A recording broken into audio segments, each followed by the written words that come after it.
Media Bekal Ilmu Islam. Assalamualaikum warahmatullahi wabarakatuh. Innal hamdalillah nahmaduhu wa nasta'inuhu wa nastahdihi wa na'udzu billahi min syururi anfusina wa min sayyiati a'malina may yahdihillahu fala mudilla lahu wa may yudlilhu fala hadiya lahu. Asyhadu an la ilaha illallah wahdahu la syarika lah wa asyhadu anna Muhammadan abduhu wa rasuluhu la nabiyya ba'dah. Bismillah.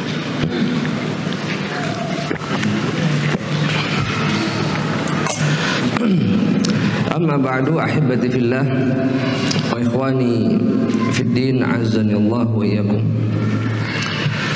Kembali kita melanjutkan pembahasan kitab Khudh Aqidataka minal Kitabi was Sunnati was Sahihah, yang sudah sampai kepada halaman yang ke-50 dalam kitab. Dan pada perjumpaan kita di hari ini masuk kepada pertanyaan yang keempat, di mana Syekh rahimallahu taala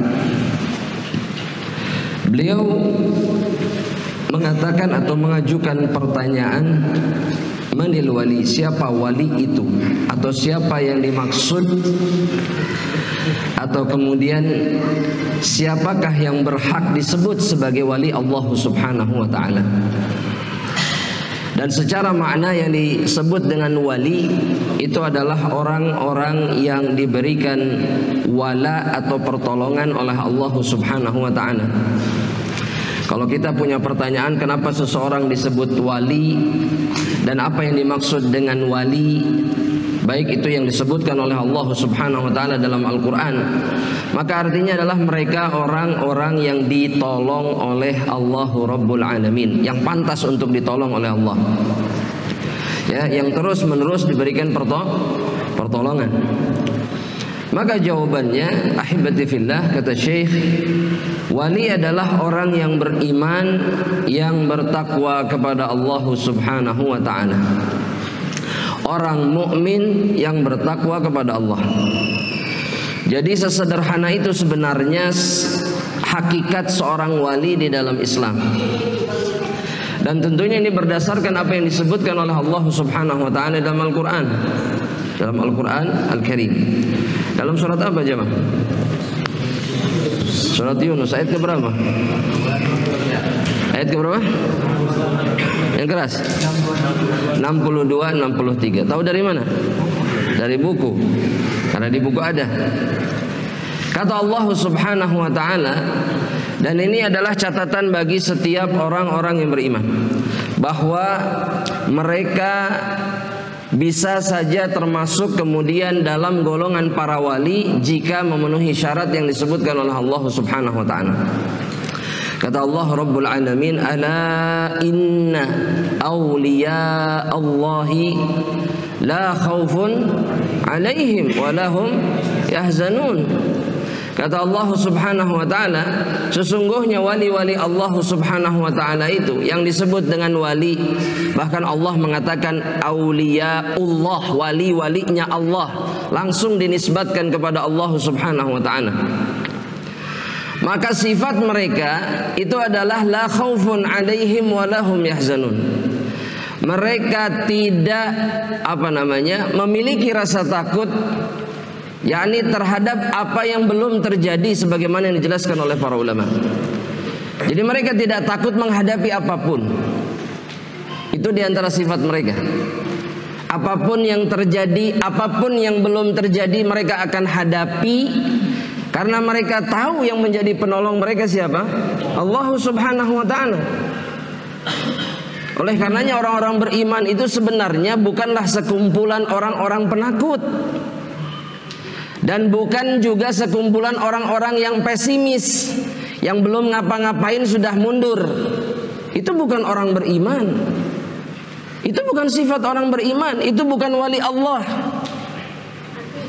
Dimanapun mereka menginjakkan kaki mereka, mereka tahu dan mereka yakin, meskipun mereka tidak punya siapa-siapa, tidak punya apa-apa, maka yang jadi penolong mereka adalah Allah.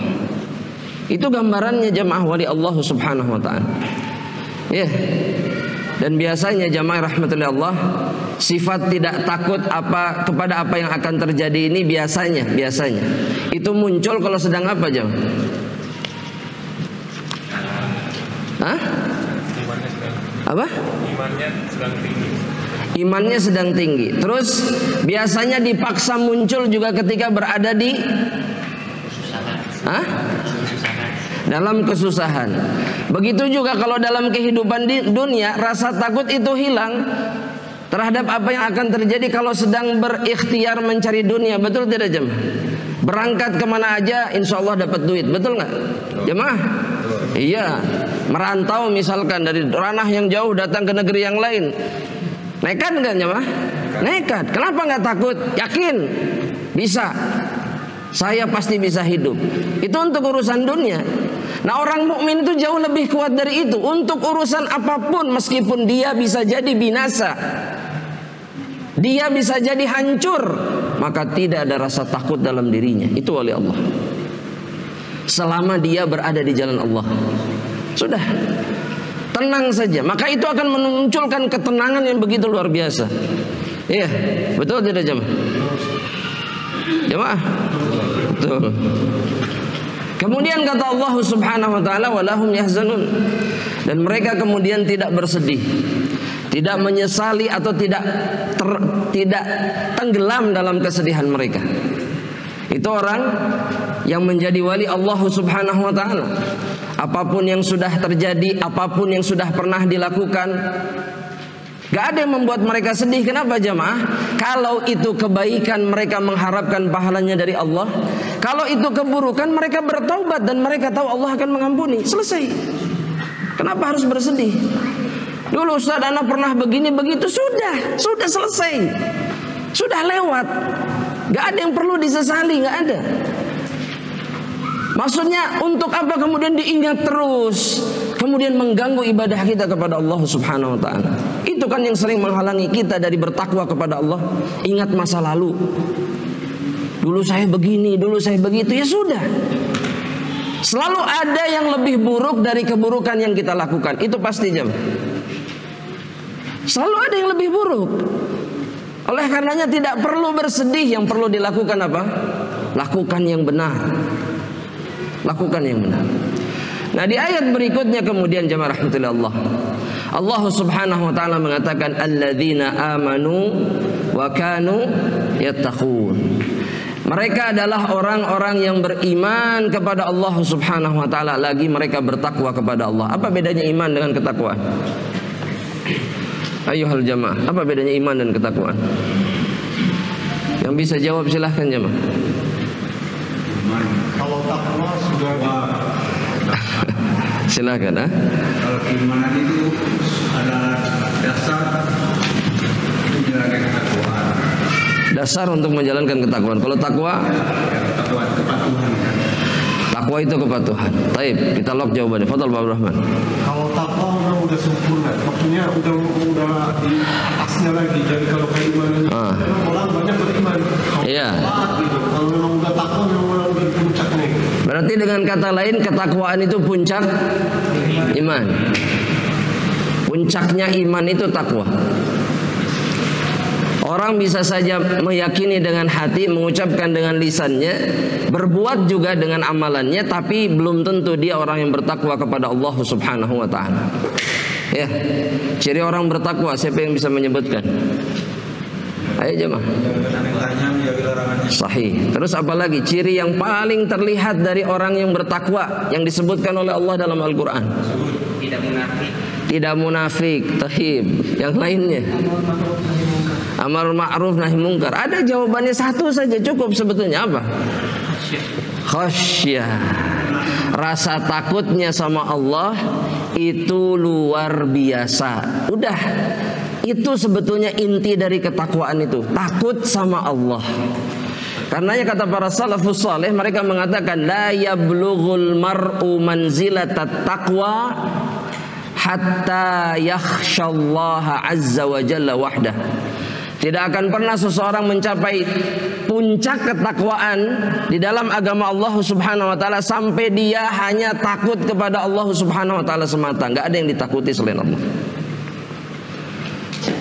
Ya, jemaah. Karena banyak orang yang perilakunya bertakwa tapi tidak takut Allah. Betul tidak, jemaah? Contoh misalkan orang-orang kelihatannya bertakwa tapi tidak takut Allah. Contohnya gimana? Lalai dalam beribadah, tidak tepat waktu. Misalkan tidak tepat waktu, terus apa lagi? Tidak pernah salat wajib. Tidak, itu bukan orang bertakwa itu mah. Maksudnya bertakwa tapi nggak takut Allah. Nah, contoh sederhana, ke masjid rajin, puasa sunnah rajin, tapi yang haram masih dimakan. Apapun, mau riba, mau nipu, ya, kecurangan dalam perdagangan, khianat, apapun itu jemaah. Yang haram itu bukan hanya riba. Yang haram itu bukan riba. Apapun itu. Yang haram banyak. STMJ yang besarnya. STMJ apa? Sholat rajin, maksiat rajin. Waduh. STMJ tapi. Baik. Oh iya itu maksudnya. Sholat terus maksiat jalan. Iya, ini bukan orang bertakwa kepada Allah. Sehingga seseorang tidak bisa dilihat dari zahirnya saja semata, tidak, tapi dilihat dari rasa takutnya kepada Allah yang kemudian akan terlihat dalam perbuatannya. Ya, orang yang takut sama Allah nggak akan main-main. Dan itu wali Allah Subhanahu wa ta'ala. Dan ini pun sekaligus membantah mereka-mereka yang mengatakan bahwa wali Allah itu harus punya apa? Karomah. Apa itu karomah?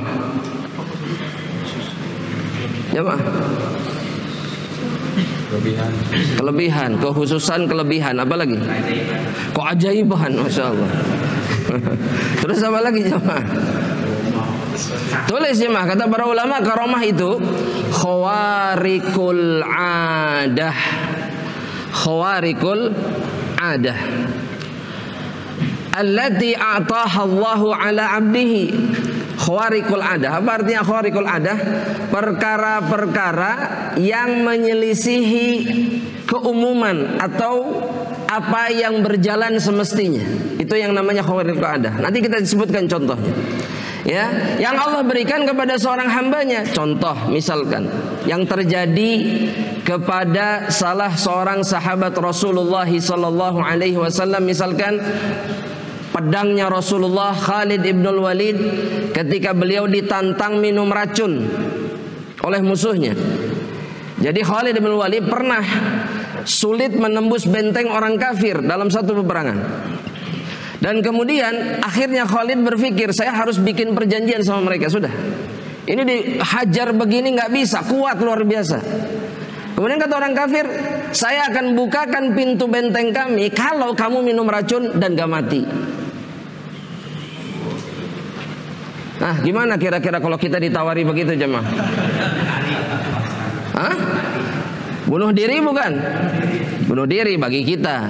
Tapi Khalid melihat lain. Khalid melihat bahwa ketika ini adalah jalannya untuk memenangkan peperangan, maka beliau harus melakukan ini. Beliau serahkan urusannya kepada Allah. Orang minum racun harusnya, tapi terjadilah khawarikul adah, kejadian yang nggak seperti biasanya. Orang minum racun tapi tidak mati. Itu terjadi kepada Khalid bin Walid. Iya, nggak mati. Itu namanya karomah. Diberikan kepada siapa? Kepada wali Allah. Memang ada, diberikan, dijanjikan oleh Allah Subhanahu wa ta'ala, pertolongan dari Allah. Tapi hanya kepada mereka yang bertakwa kepada Allah, beriman, dan tidak bisa dipelajari. Ya, antum mau belajar karomah nggak? Bisa dipelajari tidak? Gak bisa. Karena itu hak Allah dan berikan kepada orang yang dipilih yang memenuhi syarat.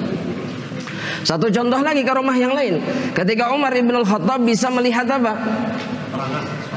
Satu peperangan di Syam, jauh. Tapi kelihatan sama Umar bin Khattab. Antum pernah ngerasain karomah jemaah? Apakah harus merasakan karomah? Jemaah? Mudah-mudahan. Karomah. Harus merasakan karomah? Tidak. Tapi orang yang bertakwa dan beriman berhak mendapatkan karomah. Kapanpun, dimanapun Allah inginkan. Makanya jamaah rahmatullahi Allah, kita tidak boleh kemudian meyakini mereka-mereka yang berbuat perbuatan yang bukan perbuatan orang bertakwa kepada Allah, bukan perbuatan orang mukmin, kemudian mengatakan mereka wali Allah Subhanahu wa taala. Kata para ulama, ala inna haula'i awliya syaitan. Mereka itu sebetulnya wali-wali, bukan wali-wali Allah Subhanahu wa taala. Contoh, yang biasanya ngaku wali siapa biasanya? Dukun yang biasanya ngaku wali. Betul tidak jemaah? Iya. Pakai pakaian wali. Apa pakaian wali jemaah? Hah? Pakai jubah itu pakaian wali bukan? Anak nanya ini jemaah. Pakaian wali bukan? Iya. Harus pakai jubah wali? Enggak. Kata siapa wali harus pakai jubah jemaah?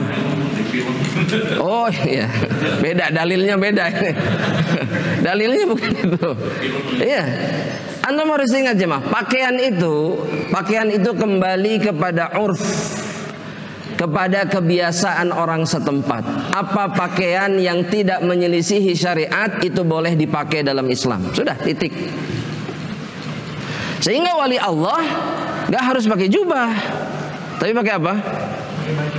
Ya pakai baju jelas, menutup aurat dengan pakaian apapun, ya. Dan bagi kita orang yang beriman dan juga yang berusaha bertakwa kepada Allah, maka kita sejatinya sebenarnya kata Allah, kalau kita betul-betul mukmin dan bertakwa, kita juga adalah wali-wali Allah Subhanahu wa taala. Tapi bukan begini bikin status habis ini jemaah. Alhamdulillah anak kayaknya bagian dari wali-wali Allah Subhanahu wa taala. Enggak. Ya, karena enggak ada wali Allah yang melakukan itu. Taib, jamaah rahmatullah. Kita lanjutkan. Kemudian kata Syekh dalam kitabnya, innama waliyallahu wa salihul mu'minin. Beliau menyebutkan hadis Nabi Muhammad sallallahu alaihi wasallam. Hadis yang diriwayatkan oleh Imam Ahmad dengan sanad yang sahih, kata beliau, sesungguhnya waliku, kata Rasulullah SAW, pendukung dan penolongku adalah Allah dan juga orang-orang beriman yang salih. Jadi kalau kita ditanya, kita punya wali tidak, punya penolong tidak punya, siapa? Allah dan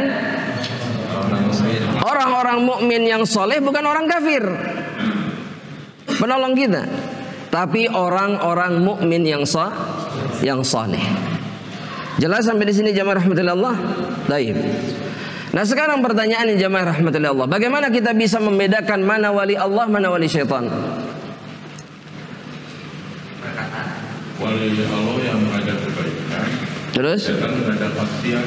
Oleh setan mengajak maksiat. Mungkin ada kriteria yang lebih umum lagi supaya bisa kita gampang menjadikannya sebagai acuan. Apa jam?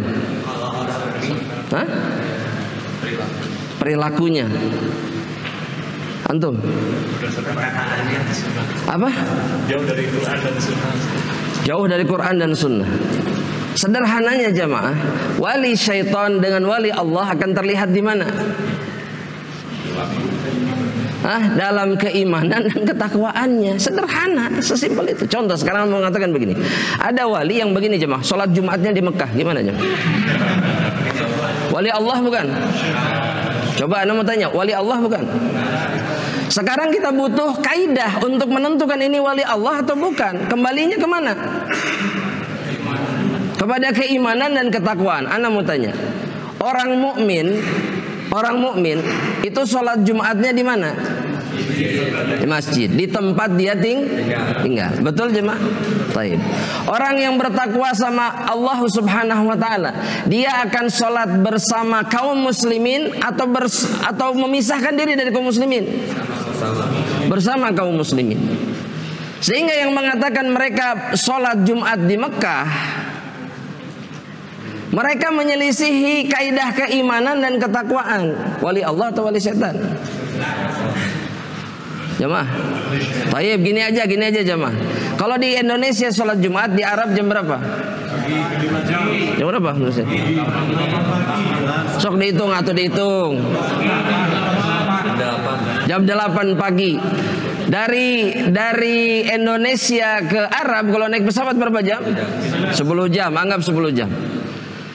Nah, wali ini yang katanya wali ini, orang lain sholat dia bilang sholat di mana? Di Mekah. Tapi pas orang lain selesai sholat dia bilang sudah selesai saya sholat di Mekah. Tadi sholat di Mekah. Apakah seorang wali itu pembohong jemaah? Bukan. Dan dalam perkataan ini ada kebohongan jemaah? Ada. Jelas bohong. Tapi kalau dia wali kan dia dapat karomah, Ustaz. Iya. Karomahnya pertanyaannya sekarang Pak siapa? Pak Fridel. Kenapa Nabi kalau begitu nggak pernah sholat Jumat di Mekah? Saya mau tanya sama Pak Fridel. Kenapa nggak pernah sholat Jumat di Mekah? Nabi mukjizat ya, lebih tinggi dari karomah. Tapi kenapa nggak pernah terjadi? Hah? Kenapa? Iya, pas ditanya Nabi kemana? Nabi lagi sholat Nabi lagi sholat Jumat di Mekah. Kenapa nggak berangkat Nabi? Tidak ada jawaban jamaah rahmatillah untuk kenyataan ini kecuali apa? Bahwa mereka yang meyakini dirinya sholat di Mekah itu berdusta. Dan itu bukan sifat wali Allah subhanahu wa ta'ala. Sudah selesai. Secara akal tidak mungkin, secara syar'i pun tidak mungkin. Ya, makanya sekarang jangan tertipu oleh mereka yang mengaku dirinya wali Allah subhanahu wa ta'ala. Ya, ingat, wali Allah itu gak akan melanggar syariat.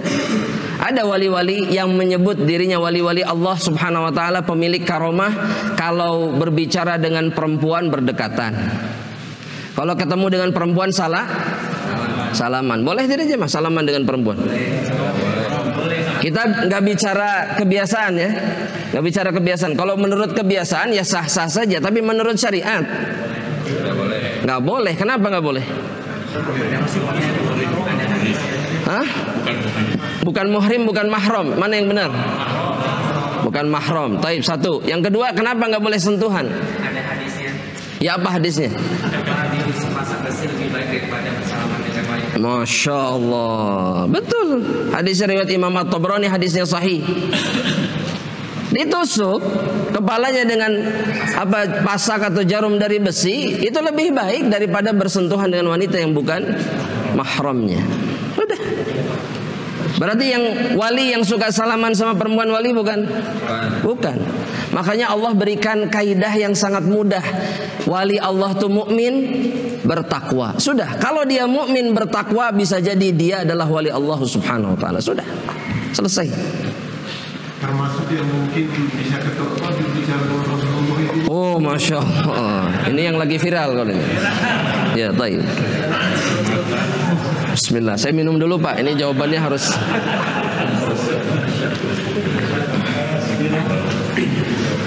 Baik, jamaah rahmatillah Allah. Siapa yang video call dengan Rasulullah sallallahu alaihi wasallam? Nasallallahu alaihi wasallam. Jamaah rahmatillah Allah. Masya Allah, masya Allah. Di sini letak pentingnya apa yang disebut dengan hidayah dari Allah Subhanahu wa taala. Ya. Hidayah itu mahal jemaah. Seseorang bisa saja dianggap berilmu tapi tidak punya hidayah. Mungkin hafalan hadis, hafalan Al-Qur'annya itu luar biasa, tapi dia tidak mendapatkan hidayah dari Allah, itu sangat mungkin. Itu terlihat dari apa? Terlihat dari perkataannya yang menyelisihi apa yang diturunkan oleh Allah, apa yang disampaikan oleh Rasulullah SAW. Ya, saya nggak akan menyebutkan personnya, kasusnya, kita sudah tahu semuanya. Ya, tapi dengan dalil kita bisa tahu betapa seseorang yang melakukan perbuatan seperti itu, mengatakan kalimat seperti itu, sedang berbohong, sedang berdusta. Ya, karena Rasulullah SAW, saya mau tanya sama yang hadir di sini, Rasulullah SAW sekarang ada di mana? Jenazahnya ada di mana? Di Madinah. Ruhnya ada di mana? Alam barzakh. Kata siapa? Ya kata Allah. Semua ruh itu di barzakh. Ya. Barzakhun ila yaumi yub'atsun, kata Allah. Ada barzakh, ada alam yang menjadi pembatas antara diri mereka dengan dunia dengan akhirat. Barzakh namanya. Sampai hari dibangkitkan, termasuk baginda Rasulullah SAW. Sama. Anda mau tanya lagi, beliau hidup nggak di alam kuburnya? Hidup nggak? Hidup jemaah, hidup. Di alam barzakh hidup. Hidup sebagaimana para mujahidin, tapi dengan kehidupan barzakhiyah, bukan kehidupan dunia. Di alam barzakh, dan itu banyak dalilnya. Jelas ya? Baik. Beliau bisa menjawab salam dan salawat yang kita ucapkan tidak? Bisa. Bisa. Bahkan Allah punya malaikat khusus yang tugasnya menyampaikan salawat serta salam yang diucapkan setiap hamba Allah kepada Rasul. Dan kemudian kata Rasulullah SAW, illa raddallahu alayya ruhi, Allah akan kembalikan ruhku pada jasadku dan kemudian aku akan menjawab. Tapi Nabi tidak bisa kemudian keliling-keliling kemana-mana. Ya, terlihat nggak bisa. Andaikan itu bisa terjadi dan dikuatkan dengan dalil, maka niscaya orang-orang terdekatnya dulu, istri-istrinya dulu yang akan didatangi oleh Rasulullah. Betul tidak Pak? Anak dan cucunya dulu yang akan didatangi oleh Rasulullah. Sahabat-sahabat terbaiknya dulu yang akan didatangi oleh Rasulullah. Dan tidak ada satupun di antara mereka yang mengatakan pernah berjumpa dengan Rasul ayanan wa yaqdhatan, dengan mata secara langsung dan kemudian dalam keadaan sadar. Adapun dalam mimpi mungkin. Dalam mimpi pun ada syaratnya. Apa syaratnya? Syekh, apa syaratnya? Antum? Kriteria fisik Rasulullah sallallahu alaihi wasallam. Sok anak tanya sekarang, Rasul itu seperti apa wujudnya? Silakan. Putih kemerah-merahan. Itu belum spesifik ya. Alisnya tebal seperti rambutnya gondrong. Ya sepundak kadang. Taib. Terus apa lagi?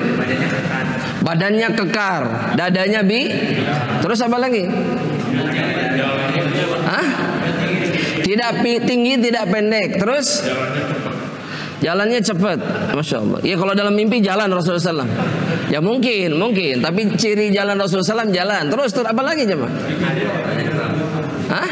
Matanya bisa kita berkaca. Sahih. Hitamnya sangat hitam, putihnya sangat putih, sehingga seperti cermin kita bisa berkaca di mata Rasulullah SAW. Itu yang sering dilakukan para sahabat. Kami bisa berkaca di mata Rasulullah. Terlihat wajah kami. Terus apa lagi? Belum selesai cuma. Kalau senyum atau bibirnya, bibir Rasul itu seperti apa? Hah? Apa mah? Apa katanya? Tebal, iya. Beliau tuh punya bibir yang tebal tapi indah, nggak berlebihan tebalnya. Jadi nggak tipis kayak perempuan. Iya. Kan banyak sekarang laki-laki yang menipiskan bibirnya kan banyak jemaah. Iya, ditarik. Betul. Janggutnya tebal. Terus apa lagi? Keringatnya tidak bau. Kecium di dalam mimpi. Masya Allah. Kemudian apa lagi jemaah? Gigi beliau itu renggang. Bukan renggang tapi tersusun rapi seperti mutiara. Kalau tersenyum sangat indah. Dan wajah beliau mengeluarkan cahaya. Kata para sahabat, kami kalau berjalan di kegelapan malam sama Rasulullah SAW, kami bisa lihat jalannya.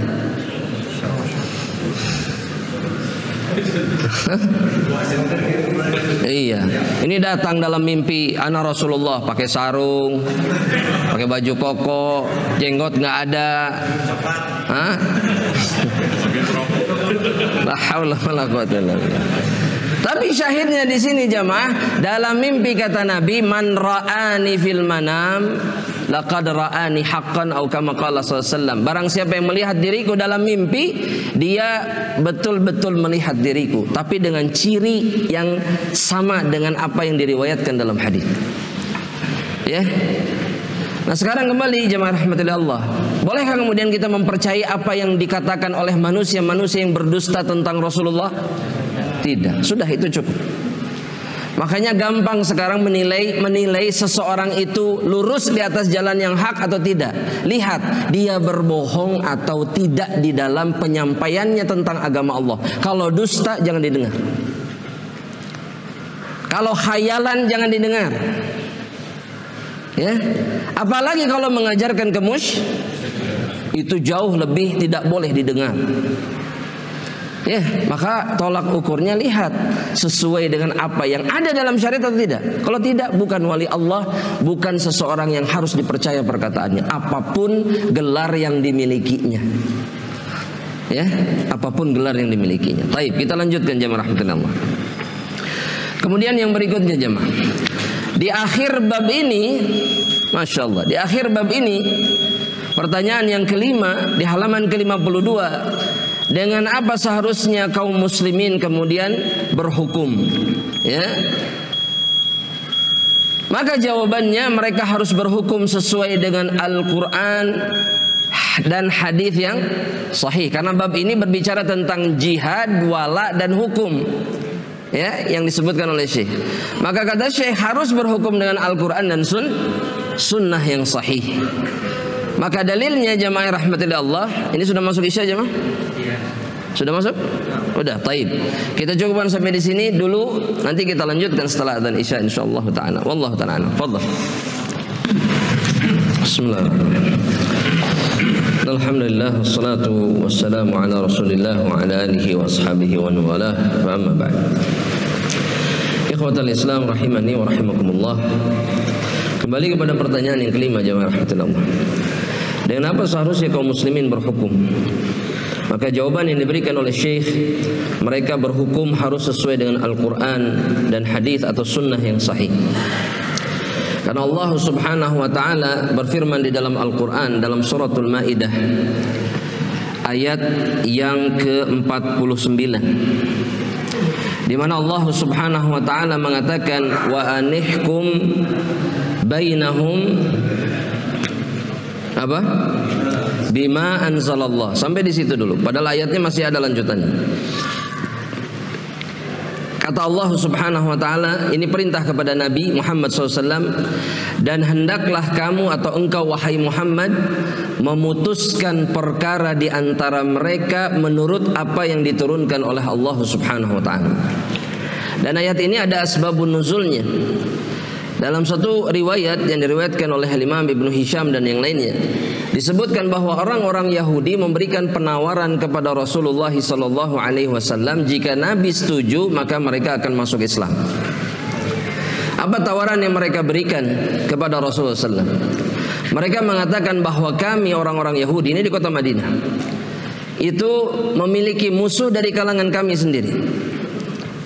Jadi orang-orang kufar, orang-orang yang tidak beriman, itu jangan pernah dianggap bahwa mereka bersatu satu sama lain. Tidak jemaah. Di antara mereka pun itu saling bermusuhan.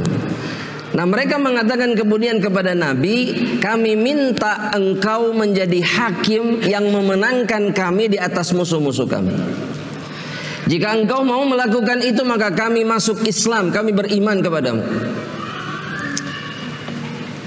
Tawarannya baik atau buruk jemaah? Jemaah?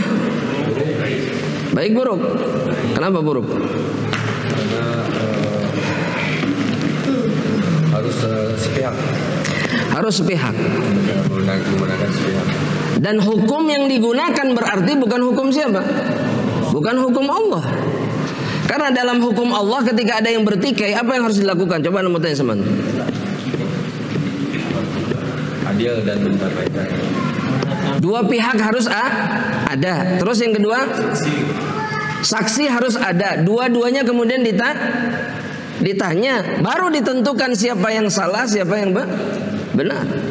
Maka Allah Subhanahu wa taala kemudian menurunkan firman-Nya di dalam suratul Maidah ayat yang ke-49 ini. Kata Allah Subhanahu wa taala, "Anihkum bainahum bima anzalallah." Engkau memutuskan perkara atau menetapkan hukum di antara mereka dengan apa yang diturunkan oleh Allah Subhanahu wa taala. Ketika disebut apa yang diturunkan oleh Allah, maka maksudnya apa? Dua perkara. Karena dua-duanya diturunkan oleh Allah. Yang pertama adalah kitabullah, yang kedua adalah sunnah sallallahu alaihi wasallam. Dan sebutkan dalil bahwa hadis pun, sunnah Nabi pun itu diturunkan oleh Allah. Sudah gitu aja. Silahkan. Pertanyaannya, ana ulang jemaah. Sebutkan dalil yang menunjukkan bahwa hadis juga itu diturunkan sama Allah. Fadhal. Beliau dulu tadi yang kata. Fadhal. Jazakumullah khairan. Barakallahu fiik. Masyaallah. Fadhal. Kata Nabi Muhammad SAW dalam hadis sahih riwayat Imam Abu Daud. Kata Rasulullah SAW, "Ala inni utitul Qur'ana wa mithlahu ma'ahu." Aku diberikan Al-Quran yang diturunkan oleh Allah kepada Nabi Muhammad SAW. Dan juga yang semisalnya, kata Nabi. Yang semisalnya apa? Hadis. Itu dalil bahwa hadis pun datangnya dari siapa? Allah Subhanahu wa taala. Dapat hadiah. Silakan. Fadhal. Antum sebutkan dalilnya yang lain. Kasihkan antum. Ini juga jadi dalil. Surat An-Najm ayat berapa? 3 dan 4. Lanjutkan. Atau cukup itu dalilnya? Cukup itu dalilnya, Ustaz. Wa ma yantiqu 'anil hawa, tidaklah Nabi itu mengucapkan sesuatu sesuai hawa nafsunya, tidak, tapi semuanya datangnya wahyu dari Allah Subhanahu wa taala. Dapat hadiah juga, silahkan tafadhol. Kasihkan. Sehingga jamaah rahmatillah Allah, cukup berhukum dengan Al-Quran? Jamaah, cukup berhukum dengan Al-Quran? Tidak. Cukup berhukum dengan hadis saja tanpa Al-Quran? Tidak. Berarti yang disebut bima anzalallah apa? Al-Quran dan hadis. Mumtaz. Kemudian Syekh menyebutkan dalil lain dalam kitabnya. Dan Nabi SAW bersabda, "Alimal ghaibi wasyahadati anta tahkumu baina ibadika fima kanu fihi yakhtalifun." Yang hafal doa ini dapat hadiah. Ada yang hafal ini penggalan doa yang Nabi baca kalau sholat malam. Tafadhal. Jangan cepat-cepat bisa. Silakan.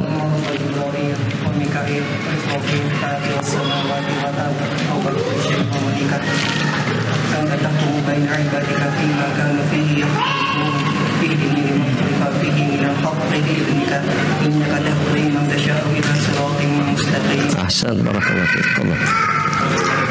Ada yang hafal doanya? Selain beliau? Ada yang baru dengar seumur hidup? Ada mungkin, gak apa-apa. Paling tidak sekarang mendengar doa yang sahih disunnahkan untuk dibaca ketika sholat malam. Dibacanya kapan?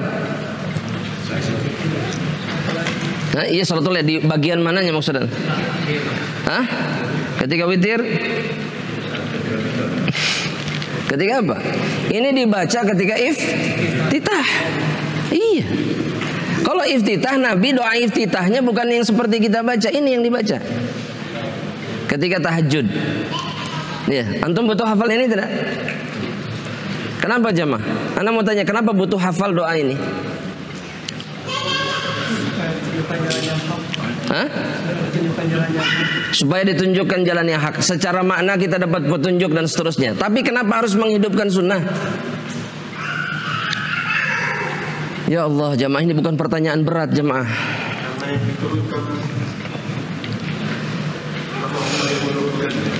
Bukan. Maksud Anda begini jamaah. Kenapa kita ketika menjumpai sunnah kemudian kita harus menghidupkannya atau melakukannya? Kenapa jemaah?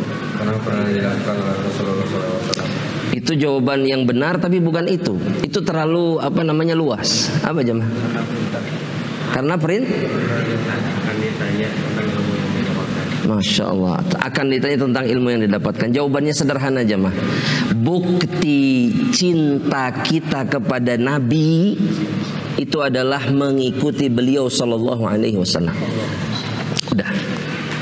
Jadi kalau kita merasa cinta Nabi, ada sunnah nih baru denger, tapi sahih dari Nabi, lakukan. Para pecinta Rasulullah itu bersikap seperti itu. Bukan begini jamaah, terhafal engkau lah.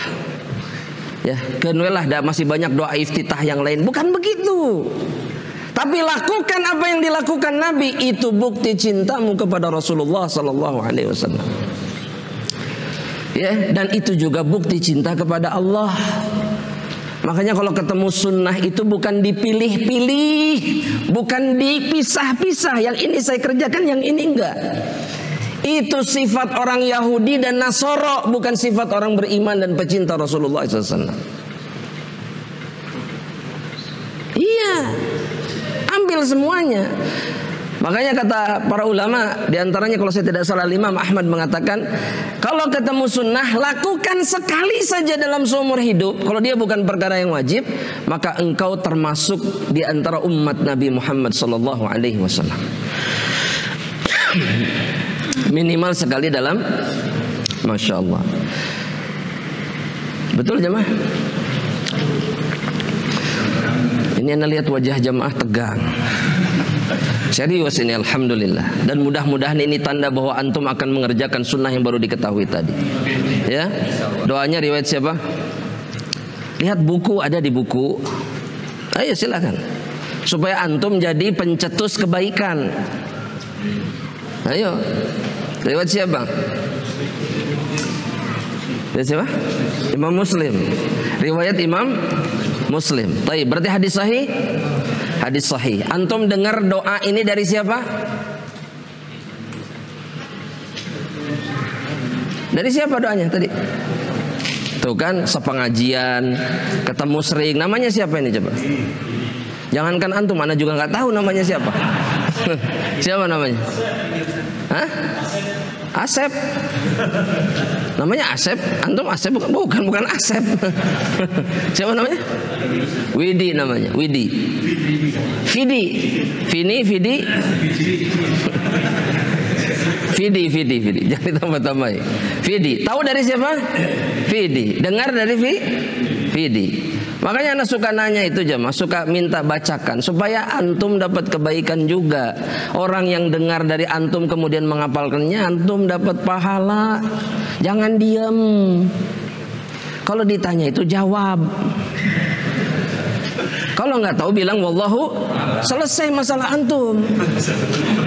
Ini mah harus sampai ustadznya keluar uratnya semua, teriak baru. Anastan. Jawab. Jadilah pencetus kebaikan. Khalas, jamaah rahmatillah Allah. Taib. Kita akhiri dengan satu pertanyaan terakhir yang dicantumkan oleh Syekh dalam bab yang baru, di mana beliau mengatakan atau memberikan judul pada bab tersebut, beramal sesuai dengan Al-Quran dan Al-Hadith atau As-Sunnah. Dan kemudian beliau mengawalinya dengan satu pertanyaan. Yang pertama, mengapa Allah subhanahu wa ta'ala menurunkan Al-Quran? Maka jawabannya adalah agar kita dapat beramal sesuai dengan Al-Quran Al-Karim. Kemudian disebutkan beberapa dalil. Dalil yang pertama, ittabi'u, kata Allah, ma unzila ilaikum mir rabbikum. Kata Allah subhanahu wa ta'ala dalam suratul A'raf, ikutilah apa yang diturunkan oleh Rabb kalian kepada kalian. Maksudnya lakukan, amalkan. Itu bentuk ittiba kalian kepada Allah. Ya, jadi ittiba itu bisa kepada apa yang diturunkan oleh Allah, apa yang disabdakan oleh Rasulullah sallallahu alaihi wasallam. Dua-duanya diperintahkan. Dan kemudian menyebutkan satu hadis, dan hadis ini jarang antum dengar mungkin. Hadis sahih riwayat Imam Ahmad. Baca antum baca. iqra'ul Qur'ana wa'malu bihi wa la ta'tul bihi wa la tastakbiruna bihi. Masya Allah, jadi panjang kalau dia tuh. Kalau di bukunya bukan begitu. Itu mau dikutip yang asli? Bukan. Bukan. Taib. Dalam bukunya itu iqra'ul Qur'ana wa'malu bihi wa la tajfu anhu. Tapi nanti sebutkan yang antum sebutkan tadi. Kata Rasulullah SAW dalam hadis yang sahih, bacalah Al-Quran dan beramallah dengannya. Dan kemudian yang ketiga, dan ini yang paling sering terjadi dan dilakukan oleh orang-orang yang mengaku beriman, wala tajfu anhu. Dan kata Nabi, jangan menjauh darinya. Tapi faktanya banyak orang beriman yang menjauh dari Al-Quran Al-Karim dengan tidak membaca Al-Quran. Padahal Nabi memerintahkan apa? Jangan jauh-jauh. Kalau jangan jauh-jauh berarti apa? Dekat-dekat. Bagaimana ciri orang dekat sama Al-Quran? Sering baca. Terus? Hah? Memahaminya. Jangan terlalu panjang-panjang jemaah. Orang yang dekat sama Al-Quran itu cirinya yang paling gampang, suka baca, udah titik. Itu diantara ciri. Orang kalau sudah sering baca Al-Quran, maka langkah berikutnya akan dimudahkan oleh Allah Subhanahu wa ta'ala. Gak mungkin orang faham, orang mengamalkan kalau gak pernah baca. Mungkin gak jemaah? Gak mungkin. Makanya baca Al-Quran itu bukan kegiatan selingan, kegiatan utama baca Al-Quran.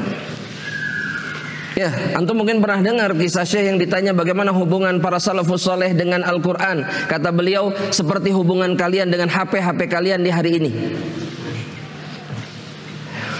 Gimana hubungan kita dengan HP? Lengket, gak bisa dipisah. Soulmate kita sekarang siapa? HP.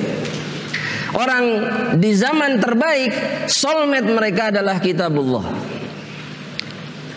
Padahal di masa mereka kitabullah itu besar, ditulis dalam kulit, kitab kertas yang besar. Sekarang Al-Quran di mana, Pak? Bisa dibawa kemana-mana?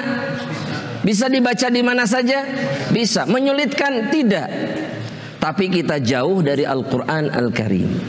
Makanya pantas kita kemudian susah dapat hidayah, susah dapat ketaatan dan istiqomah, sering futur karena temannya bukan Al-Quran. Jadi jangan ngeluh futur lagi sekarang jemaah. Ya. Kalau ada orang ngeluh futur, antum sering dapat keluhan begitu tidak? Sering teman, aduh anak lagi futur. Anak sering. Keluhannya pasti futur lagi. Kenapa jemaah?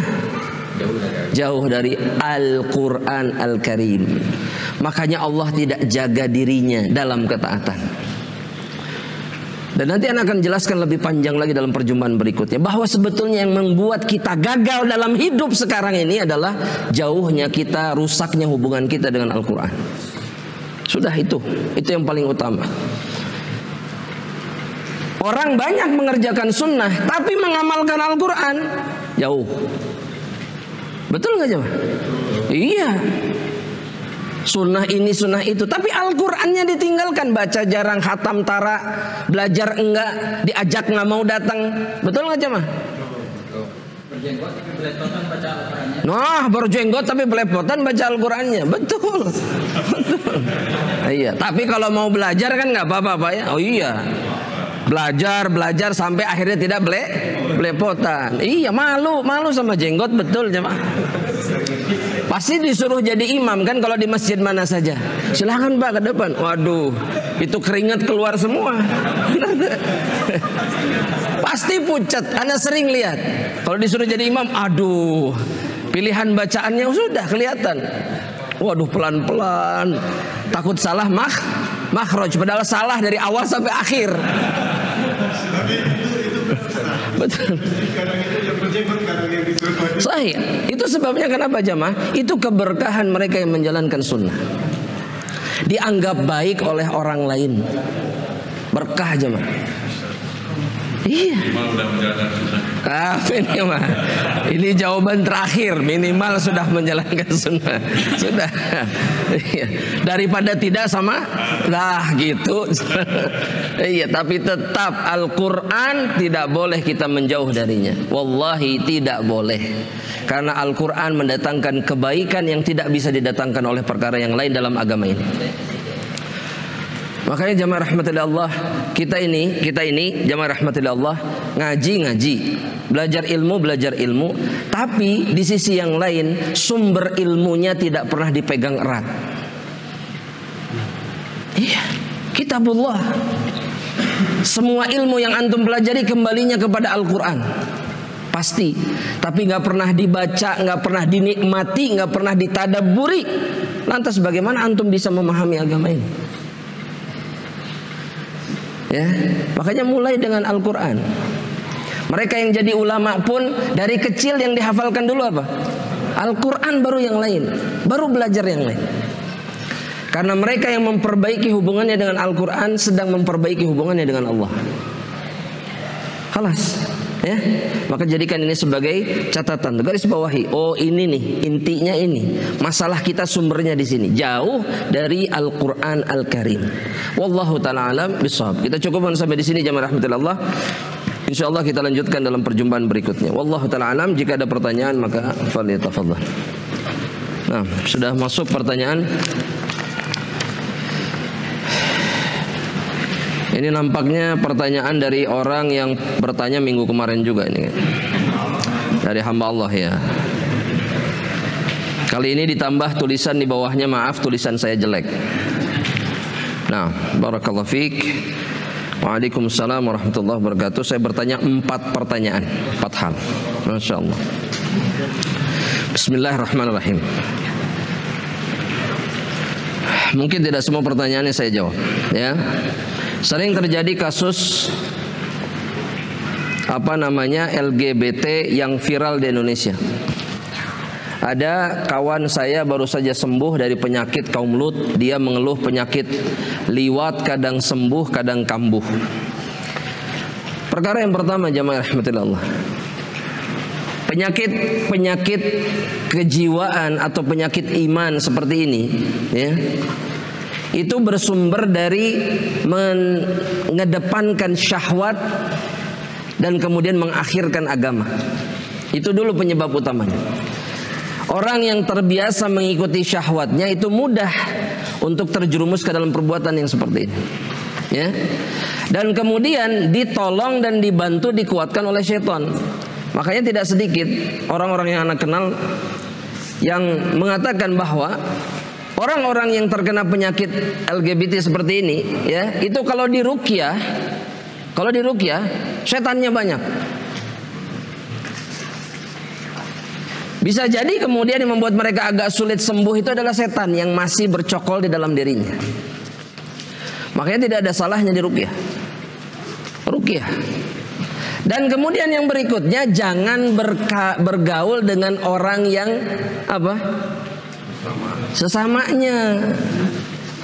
Ya, jangan tetap di dalam komunitas yang sejenis, punya penyakit yang sama. Maka tinggalkan. Betul tidak jamaah? Jamaah? Betul. Baik. Menular? Yang seperti ini menular? Iya betul. Masalahnya kita nggak bisa memberikan hukuman kepada mereka seperti hukuman Rasulullah.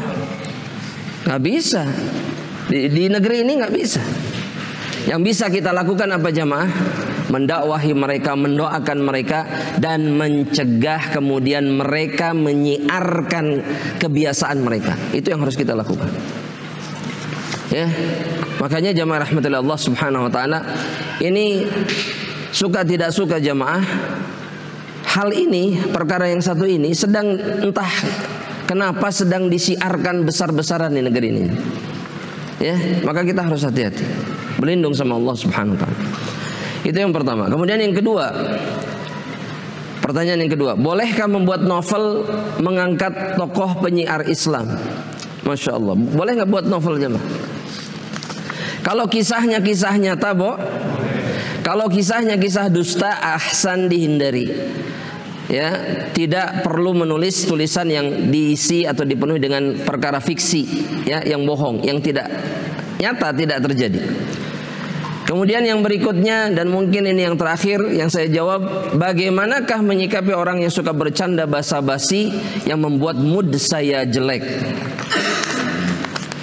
Gimana jemaah kalau antum ketemu orang seperti ini? Sabar. Sabar. Setelah sabar? Hah? Ya sabar we guys gitu ya. Oh, kasih nasihat. Gampang jamaah, nggak usah susah-susah, basa-basi. Ya, tinggalkan, selesai, sudah beres.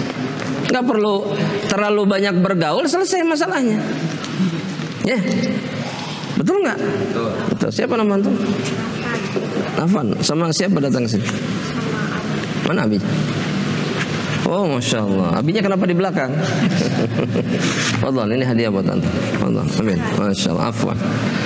Tapi ada pertanyaan lain, silakan. Fadhal. Masya Allah. 1, 2. Baik, fadhal. Fadhal antum. Assalamualaikum. Faktanya fenomena kita orang yang wali faktanya terlihat banyak pengikutnya. Cuma tolong beri nasihat kepada kami, apa yang menjadi tolak ukur kami sebagai awam untuk melihat bahwa itu suatu hal yang adil. Sedangkan dari yang kita nampak itu dari segi amalan, dari akhlak mereka memperlihatkan yang baik menurut Allah. Jadi tolak ukur yang paling jelas itu yang membuat kita bahwa itu adalah suatu hal yang adil. Al-Quran dan Sunnah. Kalau kita tidak faham tentang Al-Quran dan Sunnah, kita tanyakan kepada orang yang alim, yang tahu tentang Al-Quran dan Sunnah. Atau dengan bahasa yang lebih sederhana, ikuti orang yang kemudian memberikan peringatan dengan bukti. Yang mengecam misalkan perbuatan itu batil, tapi dengan bukti. Kenapa batil? Buktinya ini. Kalau betul dari Al-Quran, betul dari Sunnah buktinya, maka ikuti orang yang seperti ini. Bukan hanya perasaan. Jamaah, benar salah itu tolak ukurnya bukan pengikut, tapi apa? Dalil. Orang yang sesat pengikutnya lebih banyak dari orang yang lurus. Betul, agamanya banyak. Ya, yang masuk neraka lebih daripada yang masuk. Dengan kata lain, yang mengikuti para nabi dan rasul kemudian masuk surga lebih sedikit. Yang mengikuti syaitan, iblis dan bala tentaranya itu jauh lebih banyak, sehingga penghuninya lebih banyak di dalam neraka Allah Subhanahu wa taala. Makanya tolak ukurnya bukan jumlah. Bukan kemudian kalau pengajian ramai pengajiannya. Bukan kalau misalkan apa lagi jamaah? Jamaah? Kalau bikin perkataan misalkan di media sosial, itu yang komen, yang muji puluhan ribu orang. Bukan itu tolak ukurnya. Tapi yang disampaikan sesuai Al-Quran atau tidak, sesuai hadis atau tidak. Ya, maka itu yang jadi tolak ukur kita. Kalau kita bingung-bingung juga, mudahnya begini. Potong kompasnya begini jamaah. Lihat saja di zaman Nabi ini dilakukan, diyakini atau tidak. Kalau tidak maka batil. Sudah selesai masalah. Di zaman Nabi nggak ada, zaman para sahabat nggak ada. Sudah selesai, berarti batil. Itu cara yang paling gampang. Ya, cara yang paling gampang. Wallahu taala alam bisawab. Nah, silakan. Siapa yang nanya tadi? Antum. Silakan Pak Fridal. Waalaikumsalam gitu. Kaitan dengan wali. Iya. Karena bagaimana pendapat Rasulullah dengan wali subuh? Ada katanya salah satu dari wali subuh itu yang bisa berjalan di atas air. Iya. Bukan hanya itu Pak, banyak hal. Bahkan bisa apa? Memutuskan bagian tubuhnya kemudian bisa merapatkannya lagi. Dalam kisah. Iya. Sekarang gini Pak, sederhana Pak sekarang. Saya mau tanya sekarang Pak. Kita tahu kisah beliau-beliau yang disebut kemudian dengan istilah tadi, itu dari mana Pak? Dari riwayat yang bersanad, dari orang-orang yang terpercaya, atau kisah dongeng? Dari film atau kisah dongeng. Taib. Sekarang kalau itu kisah dongeng, maka ada dua kemungkinan, bisa benar, bisa salah. Kemungkinannya jelas. Terlebih jika kisah itu kemudian diisi cerita-cerita yang banyak tidak masuk akalnya, kemungkinan besarnya apa? Tidak benar. Dan jangan diartikan kemudian kita mengatakan bahwa mereka itu juga bohong. Enggak. Karena tokoh-tokoh yang 9 ini hidup. Hidup nggak jemaah? Ada. Justru riwayat-riwayat yang bisa dipastikan kebenarannya menunjukkan bahwa dakwah mereka itu tidak seperti yang dikisahkan. Kalau antum mau baca buku-bukunya, itu ada buku bagus tulisan siapa? Ustadz Zainal Abidin, ada tuh, bagus. Itu fakta sejarahnya disebutkan tentang tokoh-tokoh yang disebutkan tadi. Tapi kalau kita juga mungkin pokoknya mah ana pengen tahu mereka betul-betul wali atau tidak. Lihat saja. Dalam kisah itu mereka melakukan ini dan itu segala macam yang sebenarnya bisa kita tangkap dalam kisah. Sekali lagi ya, kita tidak berbicara kenyataannya. Dalam kisah ini bukan sifat wali Allah Subhanahu wa taala. Kalau dalam kisah, ya, lewat jalan di atas air, terus apa lagi jemaah? Terus gak sholat, duduk di pinggir sungai berapa tahun? Berapa? 2 tahun. Ya pokoknya segitu tahun lah pokoknya mah. Ada wali Allah yang gak sholat duduk di pinggir sungai? Gak ada. Kalau benar-benar wali. Makanya kisahnya ini aneh. Perlu disebutnya itu diragukan kebenarannya secara kisah dongeng. Iya. Makanya jamaah rahmatillah Allah, kalau kita tahu tolak ukurnya, maka kita tidak akan bermudah-mudahan menerima cerita. Dan kita tidak mudah dibodohi sama orang lain. Iya. Antum dari kecil dibodohi sama film itu nggak jemaah? Iya, termasuk ana sama. Pada masanya, iya. Pas sudah tahu, ya Allah, ini betul-betul dibodohi. Betul-betul dibodohi. Iya, dan seterusnya. Jamaah rahmatillah Allah. Makanya kembali kepada pertanyaan Pak Fridel, saya nggak akan memberikan jawaban yang detail, ya, itu harus dibaca di buku sejarah. Tapi zon saya secara pribadi bahwa mereka ini orang baik, orang saleh, dan mereka para pendakwah Islam. Itu zon saya. Kalau ada kesalahan yang mereka buat, itu ijtihad mereka pada masa itu. Kita nggak tahu hidup di masa mereka mendakwahi orang yang mayoritasnya penyembah batu, penyembah dewa-dewa, seterusnya. Ya, makanya kita menjudge, wah ini mah batil nih. Nggak bisa, nggak bisa. Terlebih kita nggak tahu sejarahnya. Tahu sejarahnya, Cik? Saya mau tanya, tahu sejarahnya? Ya bukan itu aja. Itu kan yang tapak di pinggir sungai kan? Iya. Kalau sekali jaga yang aslinya sempat mau buat wayang gitu dakwah Islam. Wah, masya Allah. Sunan kayak Sunan. Saya mana ngopi dulu kayaknya. Karena ada perkara akidahnya nggak boleh. Taib. Nah, kita cukupkan ya, jamaah rahmatullah. Barakallahu fiik. Syukran informasinya. Taib, kalau ada pertanyaan lain silahkan. Satu lagi. Ternyata 3 lagi. Gak apa-apa, fadhal. Fadhal. Ya antum. Assalamualaikum Ustaz. Assalamualaikum gitu. Anda mau tanya tentang dudukan hadis yang mengatakan bahwa Islam itu terakhir akan kembali ke rasmi. Iya. Itu yang pertama. Yang kedua, sebagian teman-teman kita yang ada dalam ulama berpendapat bahwa ada hadis yang mengatakan bahwa Ahlus Sunnah wal Jamaah itu terhimpun dalam kelompok yang banyak, dan mereka juga menukil hadis yang riwayatnya dari Ibnu Majah. Apa hadisnya itu? Sebutkan nanti. Sesungguhnya umatku tidak akan bersepakat pada kesesatan. Oleh karena itu, apabila kalian melihat terjadi perselisihan, maka itulah kelompok mayoritas. Hadis Ibnu Majah. Allah, mana nggak tahu hadis itu? Itu palsu, makanya saya. Ya, anak nggak tahu. Pertama anak nggak tahu dan anak baru dengar. Satu itu. Kemudian yang kedua, jamaah rahmatillah Allah, bahwa yang dimaksud oleh Nabi Muhammad SAW dalam hadis yang lain ada, la tajtami'u ummati 'ala dhalalah. Umatku tidak mungkin bersatu padu di dalam atau di atas kesesatan. Dan yang dimaksud umat oleh Nabi di situ adalah umat yang memiliki sifat seperti yang disebutkan oleh Nabi. Siapa mereka? Al-jamaah. Siapa al-jamaah? Ma ana 'alaihi al-yaum wa ashabi. Mereka yang berada di atas jalanku hari ini dan juga para sahabatku. Ya, yang seperti ini nggak akan bersepakat dalam kesesatan. Tapi kemudian kalau tidak ada di atas jalan ini, mungkin berpecah belah tidak? Mungkin. Atau kemudian bersepakat dalam kesesatan tidak? Mungkin. Begitu jemaah. Makanya kembali kepada makna yang dimaksud oleh Rasulullah SAW. Itu saja. Ya, dan para ulama juga menafsirkan bahwa yang dianggap sebagai kesepakatan paling utama bagi umat ini itu apa yang disepakati oleh para sahabat Rasulullah SAW. Adapun yang kedua, wallah alam, mana nggak bisa memberikan verifikasi apapun. Ya. Wallahu ta'ala a'lam. Nah, barakallahu fikum. Silakan, siapa lagi tadi? Antum. Antum yang terakhir. Dan pertanyaan jangan panjang-panjang ya. Fadhal.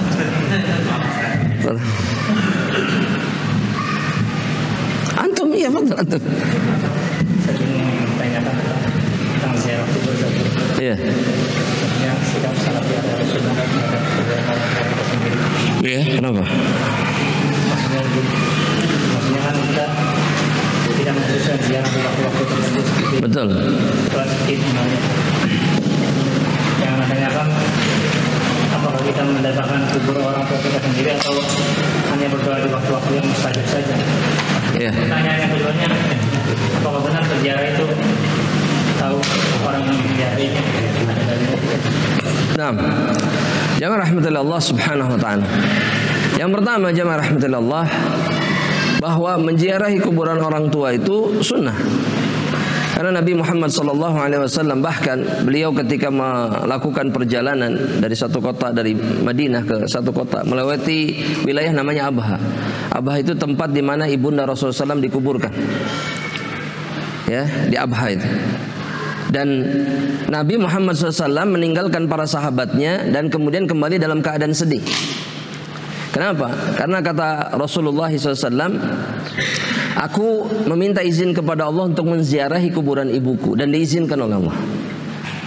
Berarti Nabi mendatangi tidak? Mendatanginya. Tapi yang membuat Rasulullah SAW sedih, aku minta izin agar beliau diampuni oleh Allah Subhanahu wa ta'ala, namun Allah tidak mengizinkan hal tersebut untuk aku lakukan. Itu yang membuat Rasulullah SAW kemudian bersedih. Ya. Itu menunjukkan bahwa ibunda Rasulullah SAW itu seperti yang disebutkan oleh Rasulullah SAW sendiri, tidak berada di surga Allah Subhanahu wa ta'ala. Demi Allah jamaah, kita tidak mengatakan apapun tentang orang tua Rasulullah kecuali seperti apa yang disebutkan oleh Rasulullah SAW sendiri. Mana bisa, mana mungkin kita kemudian lancang menghukumi orang tua Rasul. Mana mungkin jemaah. Ya, manusia yang paling kita cintai kemudian kita caci maki orang tuanya, enggak. Dan ketika kita menyebutkan pun bukan dalam rangka caci maki, tapi menyebutkan kebenaran. Seperti yang disebutkan oleh Nabi Muhammad SAW. Ketika beliau bersedih gara-gara itu, semestinya kita juga bersedih. Ya, dan ini menunjukkan bahwa menziarahi kuburan orang tua sunnah, tapi tidak di waktu-waktu tertentu. Dan Nabi punya kebiasaan yang sering mengunjungi kuburan Baqi. Ada anaknya di situ, ada kerabatnya di situ, ada sahabat-sahabatnya di situ. Bahkan terakhir sebelum sakit keras, malam-malam Nabi ke kuburan Baqi dan khusus mendoakan semuanya agar diampuni oleh Allah Subhanahu wa ta'ala. Itu yang terakhir dilakukan, ziarah terakhir. Dan Nabi kalau ziarah itu pagi, siang, kapan waktu beliau ingin ziarah berangkat. Mungkin yang terakhir ini nggak kita lakukan jemaah ya. Betul jemaah? Malam-malam ziarah. Antum pernah melakukannya? Belum. Kenapa belum? Kenapa sih? Kenapa takut? Kuburan gede jurik? Iya, kata film lagi itu jemaah. Iya, karena tidak ada hantu di kuburan, nggak ada. Gak ada hantu di kuburan. Yang ada adalah para jenazah yang terbaring dan kemudian ruh-ruhnya di alam barzakh. Kalas. Tapi dah sok bau itu Ustaz, bau apa? Dan seterusnya. Taib. Korban film hantu, sudah judulnya itu. Ya. Dan kemudian pertanyaan antum tadi apa satu lagi? Enggak.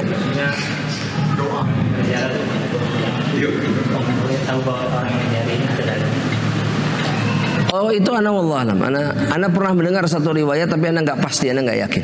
Ana sendiri nggak yakin bahwa itu benar atau tidak. Jadi dalam benak ana tidak hadir dalilnya. Ya, jadi Anda nggak bisa jawab. Anda jawab nanti insya Allah kalau berjumpa lagi insya Allah ta'ala. Yang ditanya tidak usah mendatangi orang tua, cukup berdoa saja. Bisa tidak? Boleh. Tapi mendatangi itu sunnah. Iya. Maksudnya Nabi pun melakukannya. Dan bukan hanya kuburan orang tua, kuburan siapapun didatangi oleh Nabi. Kebaki itu didoakan semuanya. Ya. Makanya Rasulullah SAW itu sebaik-baiknya tuntunan dalam aktivitas kita. Wallahu ta'ala. Nah, fadhal antum. Ini mohon maaf, kan saya kan Saya maafkan. ya teman, saya disuruh gambar lukisan Jaroroh itu terus katanya Iya. saya kan jago gambar. Oh, masya Allah, masya Allah. Tapi teman saya minta ke saya ini gambarin Jaroroh itu. Nah. Saya bilang untuk apa? Untuk jaga rumah. Saya bilang saya nggak boleh. Iya. Terus? Udah jadi apa saya salah gitu nasihatnya secara. Enggak, nasihat antum benar. Menggambar makhluk hidup boleh atau tidak? Tidak boleh. Taib. Apalagi kalau diyakini makhluk hidup itu untuk jaga rumah. Gimana gambar menjaga rumah itu gimana ceritanya? Taib. Berarti itu untuk tujuan yang tidak benar. Maka yang harus dilakukan dicegah. Nasihati, cegah dan jangan pernah mengiyakan permintaan seperti ini. Ya, wallahu taala alam. Jamaah rahmatillah. Mudah-mudahan terjawab insyaallah taala. Kita cukupkan sampai di sini. Kita mohon ampun kepada Allah Subhanahu wa taala atas dosa-dosa yang kita lakukan dan kemudian kita berharap Allah Rabbul Alamin memberikan surganya kepada kita insyaallah. Kita tutup dengan doa kafaratul majlis. Subhanakallahumma wa bihamdika asyhadu an la ilaha illa anta astaghfiruka wa atubu ilaik. Assalamualaikum warahmatullahi wabarakatuh. Am Media, bekal ilmu Islam.